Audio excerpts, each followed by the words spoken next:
Shalom à nos chers auditeurs. Ah, Parasha Vaïchi. Quel Parasha qui nous semble si triste. Déjà Rashi, le premier Rashi nous dit que cette Parasha est stouma, qu'elle est bouchée. Dans la Torah, il n'y a pas d'espace entre cette Parasha-là et la Parasha qui précède. Et ce cas est tout à fait unique. Et pourquoi est-elle bouchée, dit Rashi? Parce qu'avec la mort de Jacob, qui est le sujet principal de cette Parasha, eh bien, les yeux d'Israël et leur cœur ont été bouchés parce que la servitude a commencé. La question se pose, la servitude n'a pas commencé à ce moment-là, elle a commencé bien plus tard avec la mort de Joseph. C'est qu'en fait, la servitude a commencé à ce moment-là, parce que les portes de l'espoir et du désir de retour se sont fermées. Nous lisons cette tragédie de la mort de Jacob qui meurt en Chutz La'aretz. Le projet divin que le peuple juif soit en Israël est complètement raté. Il n'y a pas un seul juif en Israël. Toute la famille se trouve en Égypte.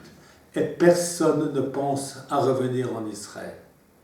Pour enterrer son père en Égypte, en Israël, Joseph doit demander l'autorisation de Pharaon. Et lorsqu'il part avec toute la famille pour enterrer Yaakov, c'est tous les puissants d'Égypte qui les accompagnent. Et on parle même dans le texte d'un deuil de l'Égypte. Ce n'est pas le deuil des Juifs, c'est le deuil de l'Égypte. Eh bien, c'est une véritable tragédie. Les enfants d'Israël, d'ailleurs, laissent à la maison les enfants et les femmes comme otages. Ils ne peuvent pas partir. Ils sont accompagnés et tout est organisé par le maître égyptien. Et c'est ainsi que cette paracha est vraiment bouchée. Ni on ne peut partir, ni on ne veut revenir. Mais il y a quand même espoir dans cette paracha. Et nous avons 2 points d'espoir.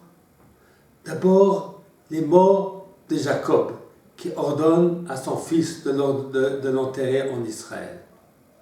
Cet ordre-là vient bien montrer qu'Israël n'est pas oublié. Joseph lui-même, lorsqu'il meurt, demande à ce que, lorsque les Juifs quitteront l'esclavage égyptien, qui n'avait pas encore commencé, mais qui avait finalement véritablement commencé, parce qu'il avait commencé dans les cœurs, qu'on n'oublie pas de prendre ses ossements. Mais peut-être le mot d'espoir, ou plutôt l'ordre de Jacob le plus fort, c'est les mots qu'il dit Jacob avant de bénir ses enfants avant son décès. Il dit Asfu lachem, rassemblez-vous. Vagida lachem et asheikre bacharit hayamim, et je vous raconterai ce qui va se passer dans la fin des temps, ou lorsque le Mashiach va venir. En d'autres termes, il dit rassemblez-vous si vous voulez que le Mashiach vienne. Si vous voulez être sauvés, il faut se rassembler. Eh bien, ces mots-là qui sont les mots forts de Jacob, avant qu'il passe à un message particulier à chacun des enfants, le message qui est celui qui s'adresse à l'ensemble des enfants, c'est ce message que nous devons tous entendre. Rassemblez-vous, rassemblons-nous. Voilà, merci Yaakov de cet enseignement si important que tu nous as donné.